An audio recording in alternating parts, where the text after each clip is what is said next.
Alright, so a little note from the editor here. We have a special guest in today's episode, Mr. B. Thomas. Jay and Nick have no idea he's going to be here. Today, we planned on doing an interview. I told him last week when we filmed for last week's episode. I had a plan. And I told him it was going to be a surprise. Give a big warm welcome to Mr. B. Thomas.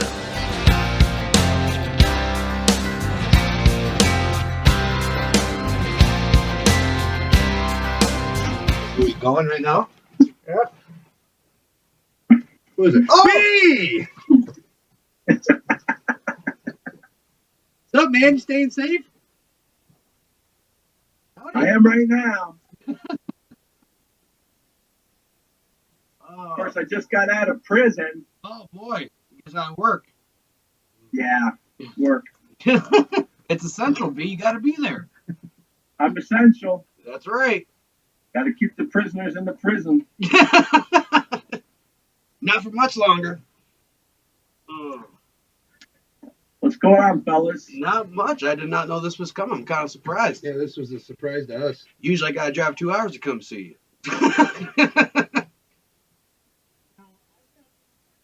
Yeah. What are we doing? I don't know. I guess we're just talking. Talking and asking each other questions. Okay, well, Based on you guys.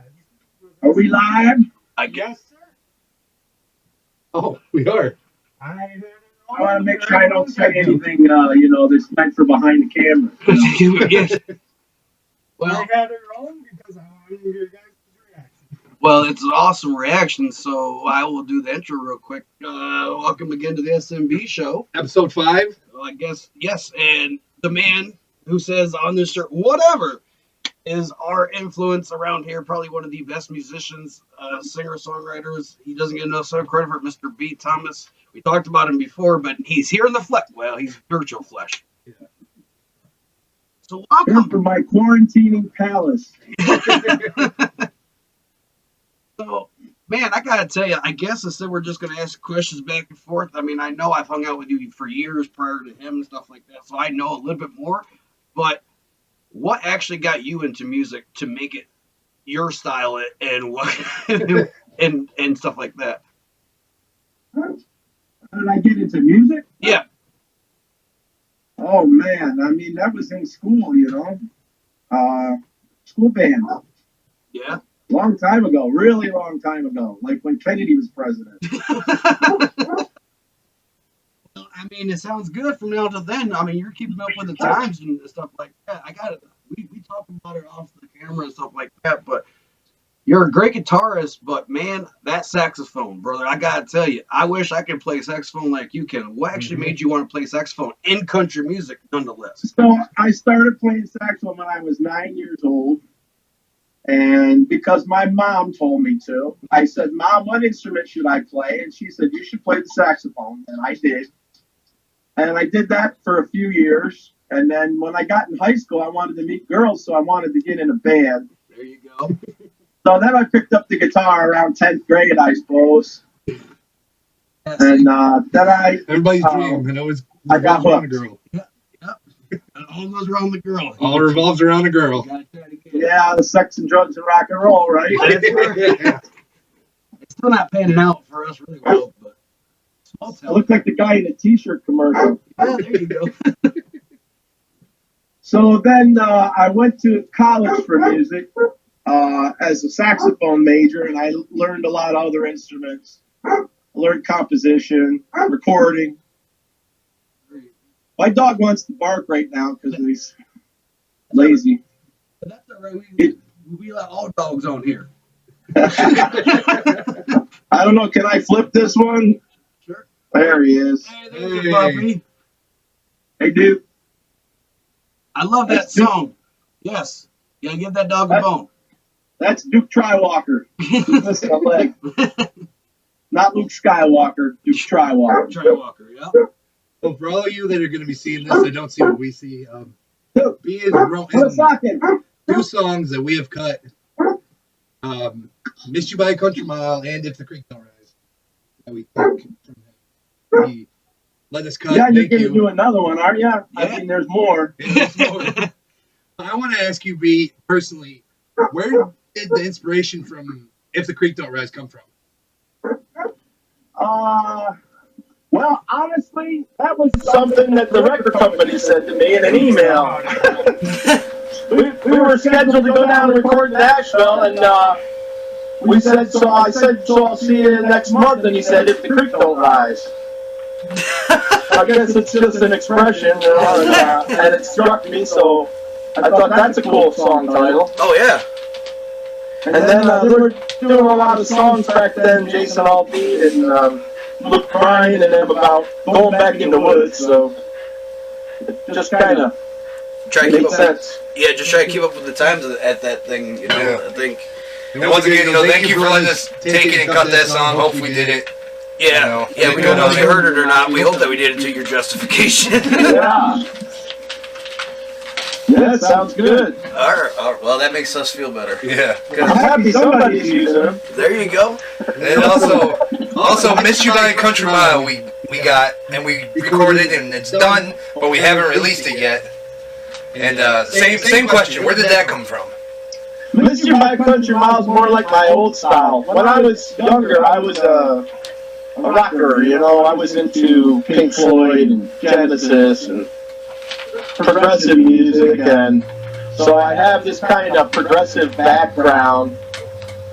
And so "Miss You" by Country Miles kind of got that more spooky kind of, Yeah. you know, groove to it. Mm-hmm. But I don't know, you know, I thought of the phrase, and then whenever I write a song, I always come up with the hook first, and then I always write the chorus first around the hook, you know.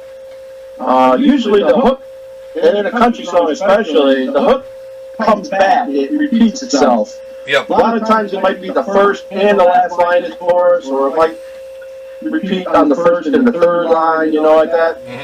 So you're always saying "Miss You" by a country mile, and then you're like trying to work your way back to it again, like explain what it means, and then so the second time you say it, you know, everybody's like, oh. After the chorus is done, then it turns to the verses, and the verses got to be something totally different. You know, they gotta complement it. So Yeah. you know, whatever music you're working with. Man, I'll say I absolutely fell in love with that song. Verses are easy. So. You just kind of say what comes to mind. Yep. Choruses are hard. They're like little puzzles you gotta put together. Yeah, learning slowly. It's you know, the thing I want to tell you. Okay, now I want to ask this because I bragged about it for many, many years. You and Wayne helped me out a long time ago. Now, for those that don't know, you guys had a group called Wells Hollow, which was very popular. Like, what actually, like, can you tell us about your end of the business? Like, for being an independent person who got promised to get the Nashville Dream and stuff, and what kind of happened? Because we just talked about that last week of how a lot of, you know, companies lie. They just try to get you in there and try to, like, discredit you for not being who you really are. And I remember you guys, I'm pretty sure, had the same problem, just on a smaller level. Well, the big thing about music is there's a million people trying to get in. And there's a whole industry to be made from just off of that, you know. The guy who we recorded with, he records, you know, different groups, and they, you know, they come and they go. We spent, I don't know, we spent a buttload of money. I don't know, $10,000, $15,000 or something. By the time it was all said and done, recording our first record, getting interest, going down to Nashville, recording our second record. And then when you're done, there's no promises. You're just sitting there with a record in your hand, you know? So you gotta sell it. Right, yeah. So there's more money to market it, more money to put a band together, more money to put a band on the road. Just you go as far as you can afford to, I suppose. Fair enough. Yeah. Which is what we've been talking about. A lot of, like, the records that I've always listened to that you put out in recent years, have been you've done at home or like in a studio somewhere close to here and stuff like that. And I found that a lot of indie artists are starting to do that just because they make more money than actually going to another label to do the same thing, essentially. Is that true? Yeah, when I was a kid, you know, you were lucky if you had a 4-track recorder to put your ideas on. Right. And it was on a cassette tape, you know? Mm-hmm. Now, you can have a digital studio in your home, you can have 48 tracks, you can have reverb, you can have, you know, and not for that much money. I mean, if you got a computer and you want to buy a sound card and a program, I mean, for less than $1,000, you can have a home studio. Right. So that's what I did, and I had a background in recording from the music college that I went to, so I knew about a lot of it, mastering, EQ, you know, tracks, composition. So honestly, I'll tell you the truth, the first record that we did, I recorded all the drums on a piano. Oh yeah, one of those MDI things, right? That you I played all the drums on a little Yamaha piano, and then I went back in after I was done, and I fixed it. There you go. And it took a long time to fix it. Man. And it's tough, you know, because you're playing with a click track, and it's hard to have a feel. You can see some songs on the record have a little better feel than others, depending on how complex the beats are, you know. Mm-hmm. But some songs came out real good. Some songs are like... Well, I can tell you, to the, I guess, non-producer, everything I think you guys ever touched or ever wrote, I thought was the best thing. When him and I first hooked up and we were going to do this thing, I said, I know that we need our own identity, but we need to be like the Willis Hollow 2.0. I said, these guys are just phenomenal. I'm like, I don't... And I would brag about it every day, and he's just like, well, we got to be ourselves. I'm like, right, we can be ourselves with the, like, I'm telling you, the Willis Hollow way is the way to go. And he finally sat down, and I played him the record, and he goes, damn, maybe we should do that. So, you know, I think that's kind of where our thought came from about that. What is your favorite song you've ever wrote off any of those country albums? That's probably rough. That's rough. That's really rough. I think the songs that hold up the best are the ones with the sax in it, because I'm a little... I think that my sax playing is more natural. You know, it kind of reaches out and grabs you a little bit more. My guitar playing is not as good as my sax playing, so, you know, it's good enough, but I think the songs with the sax, High Country... I love that song. Honestly, I've been really, like, grooving on Pretty Boy Rock lately for some reason. So when I go back and listen to it, it sounds good, you know, and I mean, some of the guitar songs don't sound as good to me now in retrospect, but... So my favorite songs are probably More Country Today Than I Was Yesterday. Yep. High Country, and Crossover. Oh, yes. And the reason I think that the slower songs have more feeling to them, you know what I mean? They're more emotional. And they're more like my Pink Floyd background, too. Yeah. They're more like my, it's kind of more of a head, you know, a space to be with your head than necessarily a clever guitar line, you know what I mean? You know, Although I did my share of trying to do that, but... you know, Juice is probably the best one of those examples. I love Where it. I just tried to do a cool little guitar line, you know.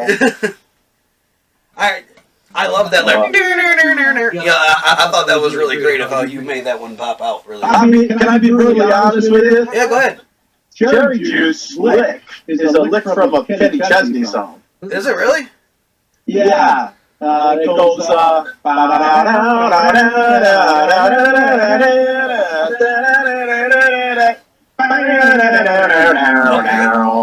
can kind of see it.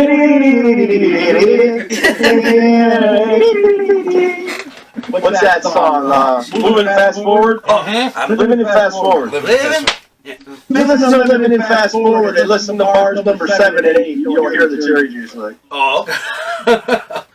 I actually, I took it and I put it on the other part of the measure. right. When Kenny Chesney does it, it's 1, 2, 3. I did it after 1. Okay, so yeah, okay, yep. 1, 2, 3. It's 1 beat later in the measure, so it sounds a little different. That makes it okay. Yeah. Makes it original. I'll tell you another thing too. I wrote another song, one of my most recent songs. I wrote the whole song based around the guitar lick. About 2 months later, I'm listening to the radio, and there's that freaking guitar lick coming out of another song. Same exact lick. You know,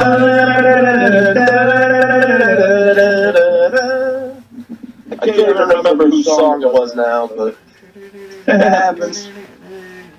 That's funny. so, Man. what? I guess, alright. So, I don't know exactly how to approach this one. So, I, for years, have said that I thought Wells Hollow should have been way bigger than what it was. I thought that you guys were in the groove, and I know things happen behind the scenes and stuff like that. But has there ever been like a thought for you, because I know now that you tour around with Ruby Shoes playing the saxophone and stuff, but has there ever been a thought for you to come back to the country rock genre and just do like a little EP album and just, you know, maybe appearance, maybe not a whole album or something like that? Has there been like a thought? Yeah. I got a 4-song EP ready to roll out, but I just don't have the motivation or the time to do it right now. Well, I'll be the first one by, and I can tell you that. There you go. Yeah. Sometimes I hear a song that I really get into, like Take a Back Road or Running Out of Moonlight or one of them, you know, songs like that that are like a real rocker kind of country song, and I just think to myself, geez, I'd like to be standing on stage playing that right now. Maybe I'll put a little band behind me and just go out and play gigs, you know? There you go. I don't know how many hours of my life is that going to suck up. Maybe come play with Jim. But, you know? I tell you, I'll be the first one in line at that concert just to see you play, man. That's, I mean, like, well, look at me, I'm old. That's all right. Right. There's just for men, B. You be just fine. Be all right. Yeah. So Wells Hollow, the thing was, when I started when I formed Wells Hollow, I was in my late 40s already. And I had always thought that if I didn't get anywhere myself, someday I would find some youngin', and I would bring them into the fold and I would write songs for them, you know? Yep. And that's exactly what happened. All of a sudden Wayne came along and he was singing karaoke, had a decent voice, and the ladies liked him. And so I was like, well, this might work. So we were pretty successful with what we did to a degree. We got on the local radio, you know. We didn't get played on any big stations, but we got played on the B up in Rochester, and we got played on Geneva and then Ithaca. But you know, the next step would have been the next step would have been for somebody to really take the bull by the horns and really throw themselves into that lifestyle. So the person who was going to be the focus of the band, the center of the band, i.e. the lead singer, now he might have needed to like take the bull by the horns, you know, start, I don't know, you know, getting real serious about scheduling and voice lessons and, you know, all of that stuff that the national singers do. Mm-hmm. You know, but we never quite took that next step, you know? Right. Motivation wasn't there. Family. Discipline wasn't there. Right. So, you know, it was fun while it lasted. I had some good times out of it. I got some good memories and did some things I never thought I'd do. There you go. Always bring a new element. I mean, I think being in a record booth at the Fan Fest. Yeah. Instead of one of the fans. There you go. That was fun. You got nothing to ask him? Nope. So Jay, you gonna tell him the story about the Red Stag or what? Well, yeah. See, I All right. So I'll tell you what. We're gonna tell two different versions of this because my version of this, I did nothing wrong. But no, you didn't do nothing wrong. So we're at Cracker Box. We're at Cracker Box Palace playing for the music festival, and they give me the opportunity to open up for them that night, and I was so nervous that I was drinking prior to that, and I go up there, do my set, and then B tells me, he's like, well, everybody loves you, Jay Stevens, why don't you come up and do one more with us? I was like, okay. He's like, what song you want to do? I was like, I don't know, you just pick it. So we picked I'll Never Forget It, Fast As You by Dwight Yoakam. Never had practice in it. I never went to rehearsal with none of you. I never did none of this. This was my first time with a band, like in front of a lot of people. And I just remember there's a picture I got somewhere of me holding a cup. Because I remember singing the exact same line Wayne just got done singing, and I looked at him, and he goes, it's okay, they're all drunk, you just keep going, they have no idea what the hell you just said. And then you were hooked. Oh, yes. Oh, yeah. I definitely, well, you know, because I did music for that, but I've never played in a live rowdy audience, and I seen you guys do it, and I was like, I wonder how that feels, and they brought me up, I was like, oh, this is like, great! Like, awesome! That same night, I was trying to hang out with the big boys, right? Now, these boys have been known to drink some very, very good Is that times. the night you ended up sleeping on stage? Yes, that is the night I was up on the stage sleeping, because I found out really quick that these two older gentlemen than me were going to teach me how to drink really, really fast. And I kept asking B, I says, you want that red stag? He goes, yeah, I have that Kid Rock drink real quick. He had one of it. He says, I'll come back to that. You just stop. So I pulled the rest of it in the cup. He drank it. He says, you son of a bitch. He goes, I think that's going to kill me. So fast 4 hours later, I'm up on the stage sleeping. Wayne comes, wakes me up. He goes, let me see your eyes, son. Come on, son. We got to get up. Shake it off. B's woman comes out. She's madder than hell. He goes, it was raining in the tent. I swear, it was just raining. It was raining. It was raining. He's like, I'm going to kill that son of a bitch to give me that red stag. It wasn't raining in the tent, though, was it? Oh, no. But I got to tell you. Old man pissed himself. But I gotta tell you, every time I see you, I try to give him a drink that Jim Beam. He says, no, we ain't touching it no more. No, that was a bad result. I went through a whole gallon of freeze.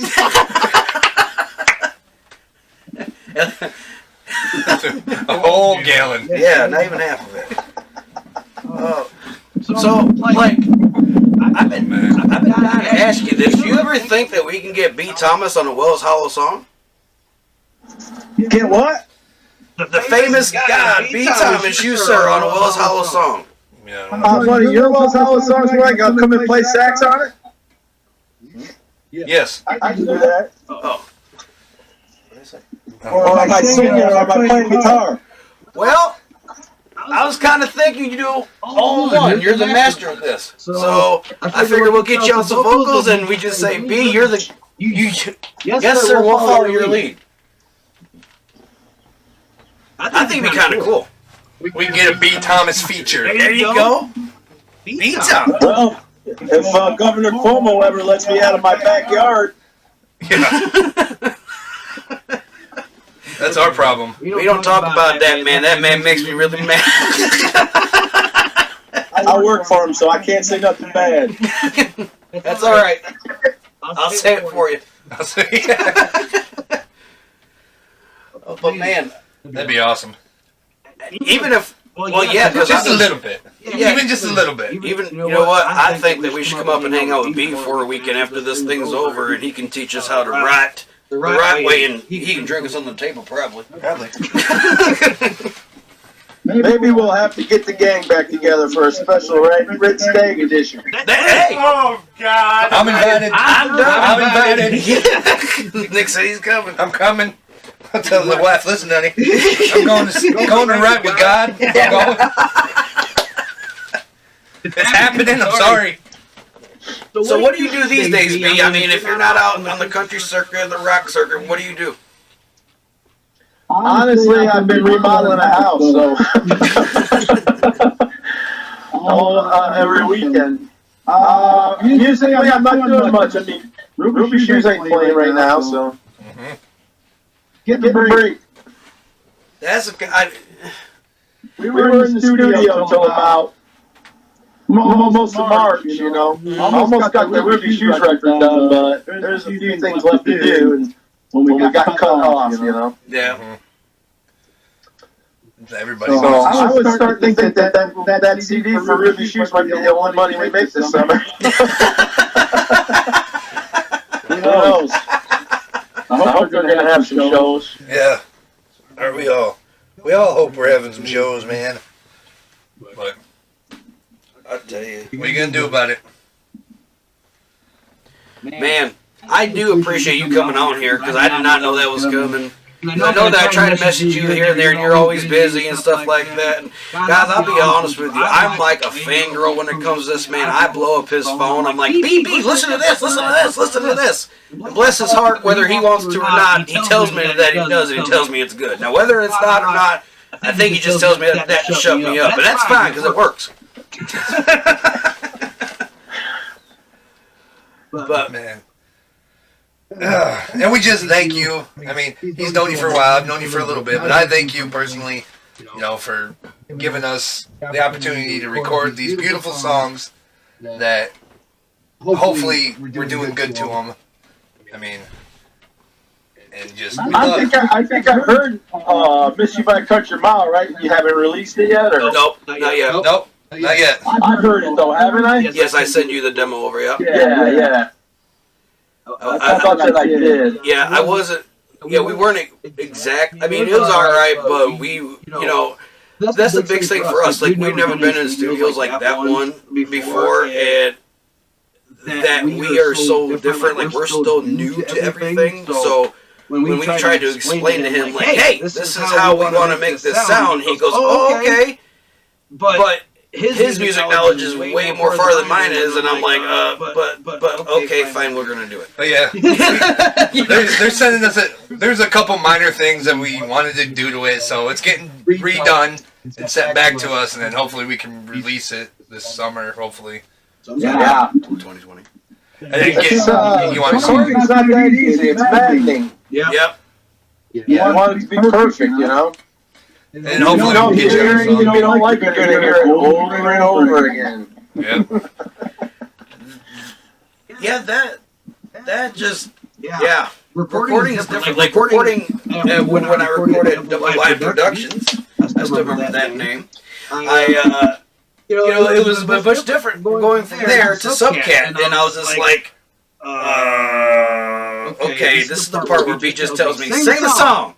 Now you're telling me, okay, so we gotta go over this, that, and the other, and there, make sure you hit that line there. You gotta emphasize this. I'm like, wait, take time out. That's too much to think about. Yeah. But I understand, you know, it's just a learning curve because, like I said, I guess I had it lucky. You did everything, and all you said was sing, and I was like, okay. And then now I'm trying, you know, we're trying to put these songs, learning this now together, songs from scratch, and we can't describe to him because it's like, because we don't have nothing to record him on to play him a demo of anything. So it's kind of like, hey, this is what we kind of think. And one of the songs on that record that we released, it was an okay acoustic song, and then they put their thing behind it and wanted to compare us to the Zac Brown band, and it just see. One thing about Zac Brown band, boy, he got some players in his band. Oh, I know. They are monsters. That's true all over country music, though. They're the most monster players anywhere. So. Mm-hmm. You really like compared to because this is a question that I've been dying to ask somebody. Comparing to like the Skynyrd era, of the grit, the hammer-on guitars, like the guitar drive thing, to now this digital beat thing.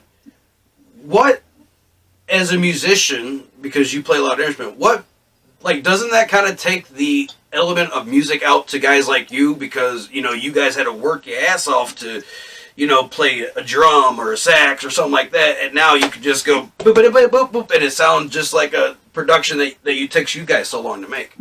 Yeah, well, there's a lot of people making music with not very much, you know, invested in rehearsals Yeah. or practice, you know. Mm-hmm. Yeah, sure, beatboxes and rhythms. And I don't know that much about it, honestly. You know, I'm old school. Right, and I think that's where, like when we hear the, you know, the beat, I'm like, no, there needs to be a Skinner guitar over that somewhere on that, because that just doesn't sound good, you know. And, you know, I think that's why we work so well, because he can listen to the stuff now and be like, that sounds cool. And I like it too, but I'm like, but it needs a Skinner guitar somewhere. And it, like it just needs to talk to me. This ain't talking to me. So, like, it's really weird. Yeah. Well, that's the way to do it, on instinct. Yeah. You know, follow your instincts. You know when something's hitting you and when it's not. Yep. Yeah, because if it's not hitting you, you know, you're not going to feel it. It's not going to play through the song anyway. You're just going to be another thing, to, you know. There are songs I wrote that I would just erase out of existence if I could. You know, like Hopefully none that you've given us. like Give That Dog a Bone. Or, Oh, come on now. That's one of the best ones. I don't know. I got in this idea, you know, I was going to be funny. I was going to write comedy songs, you know, but Beer drinking dog. Beer Drinking Dog, nobody has heard that except you people that drank with me. That might have been the same night as the Red Stag. No. Yes. Yes, it was. It was that night, and because it was supposed to be a beer drinking horse, and you said, I can't ride anything that starts with horse, so I got to make it a beer drinking dog, not a beer drinking horse. I remember that. I remember that really well. I vaguely remember that. I remember the chorus. I don't remember the like the whole the lines you had into it. I remember the chorus really well. And when I started singing, I think the first time I sang that, he looked at me. He goes, "What the hell are you talking about?" I said, "I don't know. B wrote it, and it's never been produced, but it's really good. This line's really good." Beer Drinking Dog, where you been all night long? Oh, look who likes it. The beer drinking dog. You know, B, I know that you're busy, man, and stuff, and you probably got to get going and stuff, but I would love to do this again with you, man, because maybe we'll get on here and play some songs together at some time. This new technology is getting used to me, too. It's weird. Yeah. Well, what episode is this for you guys? Number 4? Number 5. This is number 5. Number 5? Yep. All right, when you get to 11, call me back. All right. Episode 11. I want to get into double digits this time. All right. So, episode 11, B. Thomas says he's going to come back on here. We're going to play some music. Okay. So, YouTube world. Episode 11. You got to keep us going until episode 11. After episode 11, after we get him to sing with us, it's fine. You can cancel the show. We just got to get there. Just gotta get Maybe to we 11. should do it while we're quarantined, though. Yeah, there you go. The Well, only thing is, everybody else is doing it, you know? yeah. Well, Everybody's all doing Facebook videos, and, geez, I just don't have time to watch them. yeah, I know. You know? There's so many of them, and Yeah. you watch one or two, and then you're like, Yeah. I can't keep up. Not enough hours in the day. No. But yeah. I mean, I don't know. You don't know. I don't know. I said I got what I wanted to know about the song, the story behind the song. I think that's interesting. That's my favorite part. All right. Hopefully July 14th. I gotta ask this one last question before you go, B, because I want to know. I know the story behind it, but I think it's probably one of the most funniest stories behind a song that I've heard you guys kind of talk about it. Function Under Drunction. Where did that song come from? Well, Wayne ain't much of a golfer. I'll start with that. But he come out and tried real hard, and I went and met him at the golf course one day, and he had already played 18 holes, which means he already had about a 12-pack down. Or something stronger. And he was starting to lose his coordination. And I was stone cold sober as a judge, you know, when I got there. I had to try to catch up to him, but he was missing the ball completely by the time we got halfway through. And I was like, don't worry, Wayne, it's just a function of the junction.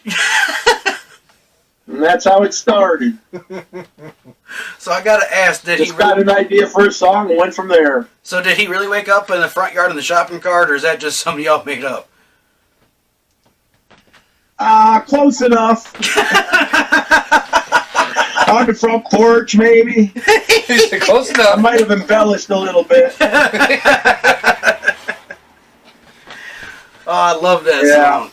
Just like, man, I tell you, the first time I heard, we call it, Very Good Sign. Your son Alex was talking to you about it and said, Dad, that shit really happened. Like, I remember that story because we were drinking at Wayne's house when that story got said. And you know, I got to tell you, between you and me, I know people are watching it, that was my Get Laid song for many, many, many, many, many years. So I appreciate that you wrote that. I always thought that was one of the better ones. Man. I don't know why that one didn't take off. I thought that had star quality to it, but, you know, there's a lot of songs out there that are good, so. Yeah, I like that song too. That was, yeah.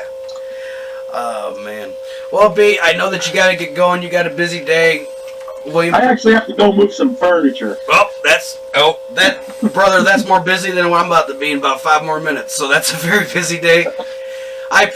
We appreciate you being on here. And episode 11, we'll see you again. Yeah. All right, I better get my guitar out and put new strings on it. Yeah, you better. We'll be waiting for you, episode 11. Hopefully we'll have Missed You by Country Mile by then. Have him do the sign off. All right. Oh, I guess Maybe we'll do it together on here. There you go. I guess you're doing the sign off. William said you're going to take the signature and say goodnight. Well, you cut out there. William said that you're going to do the sign off tonight. We're not going to say goodbye on this episode. You're saying goodbye, so I guess you guys say goodbye to the folks, and then we're cutting the camera. All right, friends. Well, it's been nice visiting with you. Here we are in front of the actual Wells Hollow back there in the woods. That's awesome. I guess it's kind of cob to name your band after the road you live on, but not a big deal these days. Can't think of nothing else. So, it's been a pleasure, gentlemen. I appreciate your time and appreciate you, sir. Keep on trucking, you know. Well, we will. Life's about work. If you work hard, then you get where you want to go. Appreciate you, sir. Thank you. Same to all y'all out there. Yep. Everybody stay safe. Yes, sir. You too. Thank you, Big. So you guys just seen it. That was our talk with Mr. B. Thomas. Famous guy to us. Should be very famous to everybody. Wrote a couple good songs for us. Hopefully a couple good more we can get. And as you guys heard, he's working on an EP. No one knows when that's going to release, but I guarantee when it does, we'll be more happy to share it.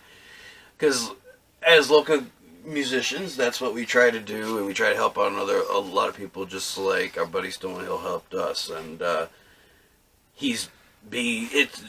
when you're a musician, everything just trickles down. So obviously, thank you again, B. You guys heard it. Episode 11. Episode 11. We're going to get him to break out the guitar and sing us a couple songs, and we're going to try to keep up with him. Probably ain't going to work too much, but we're going to try. We're going to try. So that, folks, that concludes episode 5 of the S.n.B. Show. Always remember to like, comment, and subscribe. Check out the links to our social medias in the description and in this corner over here. And always, if you keep it real with us, we'll keep it real with you. See you on the flip side, Joe. Something like that.